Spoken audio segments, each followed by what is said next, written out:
রান্না বান্না করছি, যেখানে রান্না হচ্ছে চিকেন, আর এখানে আমার ব্লান্ডার করতে শুরু করে দিয়েছে। এখানে চিকেনের আলু ভাজা হয়ে গেছে, এখানে রয়েছে চিকেন, এখানে রয়েছে মশলা, এখানে হচ্ছে হলো ডাল, যার মধ্যে এক বালতি জল দিয়ে দিয়েছে, আবারও আটা দেবে, মানে কি যে করবে বুঝতে পারছে না। তারপরে আলটিমেটলি এই যে এখানে আটা মাখা হচ্ছে, মানে আলাদাই ব্যবস্থা। এখানে হচ্ছে হলো ফ্রাইড রাইস, চিকেন, এখানে আমাদের হয়ে গেছে। ওহো, ভাতের এটা নামাতে হবে। এখানে হচ্ছে আর এই যে চিকেন, যে চিকেন হচ্ছে এখন আমাদের। এখানে ভাত, চিকেন নাই তো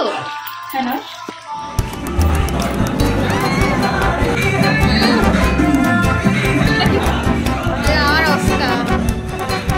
তুমি কি করেছো এটা আমার মুখে কি করেছো? কালারটা থাকে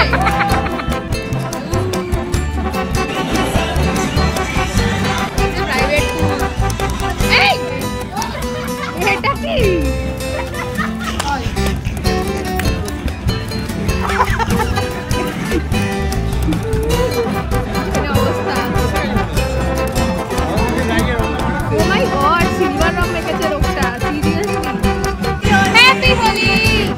আমরা চলে এসেছি এখন নিচের গ্রাউন্ডটায়।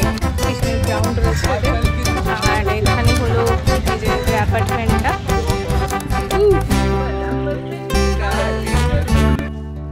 দোল পূর্ণিমা যেহেতু আগের দিনই পড়ে গিয়েছিল আমাদের আসার দিন, তো সেই দিনই আমরা দুপুরবেলা ঠাকুরকে ভোগ দিয়েছিলাম। তারই কিছু ক্লিপস এখন আমি এখানে অ্যাড করলাম, তোমরাও দেখে নাও।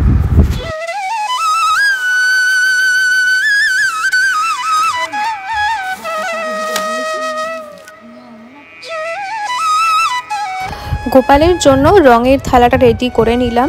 এরপরে তোমাদেরকে দেখাই যে আজকে কি ভোগ রান্না হয়েছে। আজকে হয়েছে খিচুড়ি, অনেক রকমের ভাজা, আলুর দম, লুচি। এই সবটা ভোগই এখন ভালো করে বেড়ে নেব ঠাকুরের থালায়।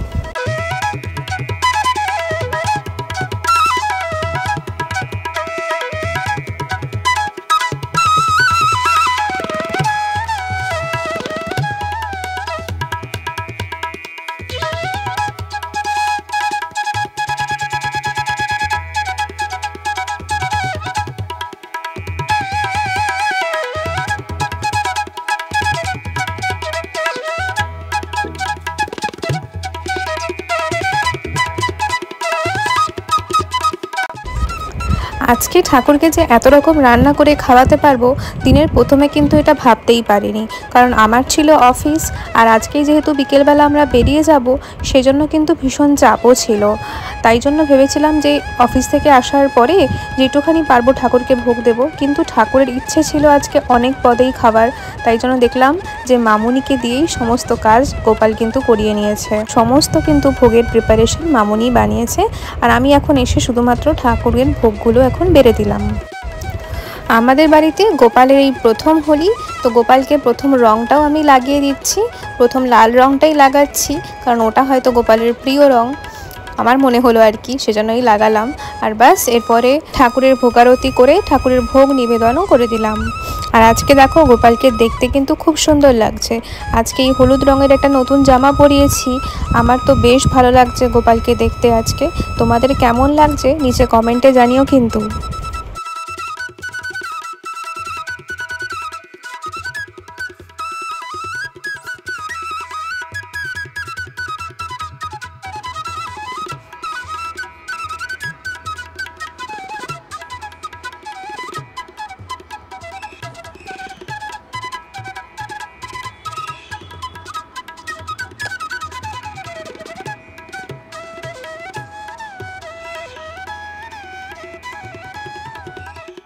চলে আসি এবার আমাদের প্রেজেন্টের গল্পতে, মানে হোলির দিনের গল্প। যেদিন আমরা গুমিয়াতে রয়েছি, আমাদের হোলি খেলার পরে আমরা চলে এসেছি আমাদের লাঞ্চ করতে। আজকের লাঞ্চে ছিল আমাদের চিকেন আর সাথে রাইস আর ডাল সিদ্ধ, স্যালাড। খুবই হালকা খাবার দাবার আজকে প্রিপারেশন করেছি, কারণ আমরা সারা রাত যেহেতু জেগে এসেছি, অনেকখানি টায়ার্ড রয়েছি, খুব একটা রান্নাবান্না করতেও ইচ্ছে করছিল না। নিজেদের মধ্যে যতটা পেরেছি আমরা করে নিয়েছি, এই আর কি। চলো এখন লাঞ্চটা সেরে চট করে ঘুমিয়ে পড়ি। বিকেলবেলা উঠে তোমাদেরকে একটা সুন্দর জায়গায় নিয়ে যাব, চলো তাহলে। হ্যালো এভরিওয়ান, যাচ্ছি আমরা এখন একটুখানি আশেপাশটা ঘুরতে। এখন বাজে হলো 4:30। আমরা লাঞ্চ করেছি আর দেখো সুন্দর গোল্ডেন একেবারে আলোটা আসছে। আশেপাশে একটা ফলস আছে, ওটা যাচ্ছি। আর কি আওয়াজ হচ্ছে, কপিরাইট না আসে। যাই হোক, দেখো কালারের রেসিডিউ এখন অবধি রয়েছে। যাই হোক, চলো এখন যাই, গাড়ি নিয়েই যাচ্ছি। চলো।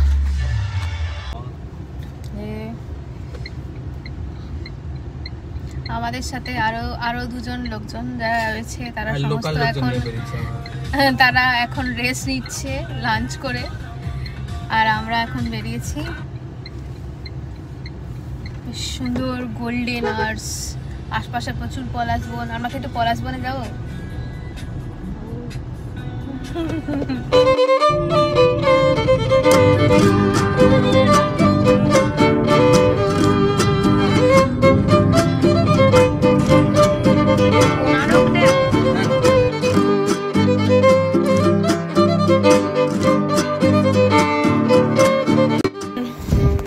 আজকে আমরা প্রথম দেখতে এসেছি কোনার ড্যাম। এই কোনার ড্যাম হলো দামোদর ভ্যালি কর্পোরেশনের অধীনে তৈরি চতুর্থ ড্যাম। আর এই ড্যামের যে প্রকল্পের দ্বিতীয় বাঁধ হিসেবে এই প্রকল্পের আন্ডারে এটা তৈরি হয়। আর এটা তৈরি হয়েছে কোনার নদের ওপরে। এই বাঁধটির দৈর্ঘ্য মোটামুটি 4535 মিটার আর উচ্চতায় এটি 48 মিটারের মতো। এর আয়তন মোটামুটি 27.92 বর্গ কিলোমিটার। মানে বুঝতেই পারছো এই বাঁধটা কিন্তু বেশ বড় বাঁধ। আর দামোদর ভ্যালি কর্পোরেশনের আন্ডারে তৈরি অন্যান্য বাঁধগুলো হলো তিলাই, পাঞ্চেত, মাইথন, আর এইটা হলো কোনার। আর এছাড়াও রয়েছে দুর্গাপুর ব্যারেজ। এই ঝাড়খণ্ডের খুব কাছেই রয়েছে মাইথন আর পাঞ্চেত ড্যাম। আমরা যদি সম্ভব হয় এখান থেকে ফেরার পথে একদিন মাইথন ড্যামে যাব, এটা আমাদের প্ল্যান রয়েছে। আপাতত তোমরা এখানে আশেপাশের জায়গাটা দেখো, বেশ সুন্দর করেই কিন্তু জায়গাটা মেনটেন্ড রয়েছে। আর পরন্ত সূর্যের আলোতে এই বিকেলবেলাতে কিন্তু বেশ ভালো লাগছে, আর সাথে দারুণ হাওয়াও দিচ্ছে।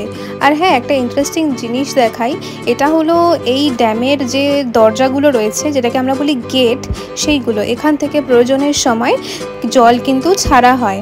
আর আমাদের এই দিকটায় দেখো, যে দিকটা আমরা দাঁড়িয়ে আছি এখন, সেখানটায় দারুণ হাওয়া দিচ্ছে। এতটাই হাওয়া দিচ্ছে যে আমি কথা বললেও সেগুলো শোনা যাচ্ছে না।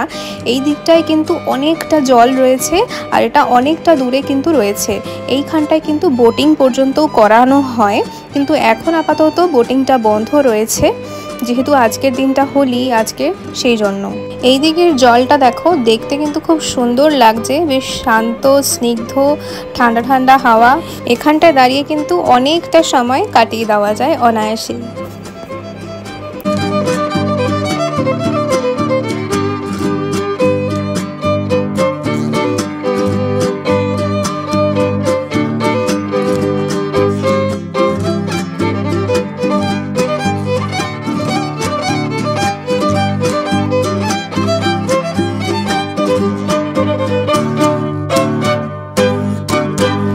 দামোদর নদীর ওপরে তৈরি এই কোনার ড্যাম দেখার পরে আমরা এবারে যাচ্ছি আরও একটা জায়গায় দেখতে।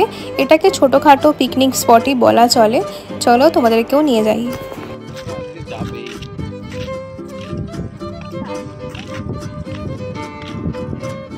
এখানে বোটিংও হয়, 60 রুপিস। এই সামনের দোকানটায় গর্ত খুঁড়ছি। এই জায়গাটাও কিন্তু বেশ ভালো লাগছে। এখানে কিন্তু বোটিং হয়, আর বোটিংয়ের দাম 80 টাকা করে বলছিল। এই জায়গাটায় অনেকক্ষণ আমরা দাঁড়িয়েছি, একটুখানি ঘুরেছি, ফটো তুলেছি। আর আমরা যেহেতু পরন্ত বিকেলের সময়টাতে এসেছি, এই জন্যই মনে হয় আরও বেশি ঠান্ডা ঠান্ডা একটা হাওয়া দিচ্ছে, যেটা বেশ ভালো লাগছিল। নদীর পাড়ে ঘুরতে। এটা নদী হলো কি নদী? আমি দামোদর নদী, দামোদর নদী। এটা দামোদর নদীরই একটা অংশ। তো এখন এসছি, এখানে বোটিং হচ্ছে, বাট আমাদের আজকে করার মতো ইচ্ছে নেই। 50 50-60 রুপিস এরকম করে বলছে।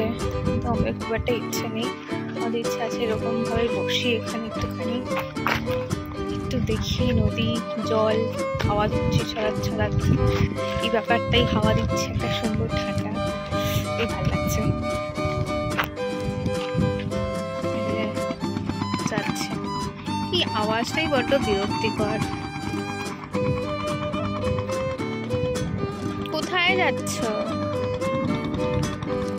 অমিত নামতে নামতে কোথায় নেমে যাচ্ছে, দেখো অবস্থাটা। আমরা একটুখানি এরকম নদীর মাঝখানে চলে এসেছি। এরা এখানে এখন খিল্লি করছে। ব্যাস এই তো, আজকের দিনটা কিন্তু বেশ ভালো আমাদের কাটলো। আর এখন বিকেল হতে হতে কিন্তু ঘুমটাও ভীষণ জোরে পাচ্ছে। সারা রাত আমরা ঘুমোইনি, তোমাদেরকে বলেছিলাম যে লাঞ্চ সেরে একটু রেস্ট নিয়ে তারপরে আমরা বেরোবো, কিন্তু দেখলাম যে লাঞ্চ সারতেই 4টে বেজে গেছিলো। এরপরে যদি রেস্ট নিই তাহলে এখানে অন্ধকার হয়ে যাবে, আর অন্ধকার হয়ে গেলে এখানে বেরোনোটা একদমই সেফ নয়, কারণ চারপাশে জঙ্গল, গাছপালা এবং অন্ধকার, তাই জন্য। ব্যাস সন্ধেবেলার আমাদের এই টিফিনের সাথে আজকের ভিডিওটা এখানেই শেষ করলাম। দেখা হচ্ছে আবারও পরে একটা নতুন ভিডিওর সাথে, ততক্ষণের জন্য সাবস্ক্রাইবটা কিন্তু করে দিও। চলো টাটা।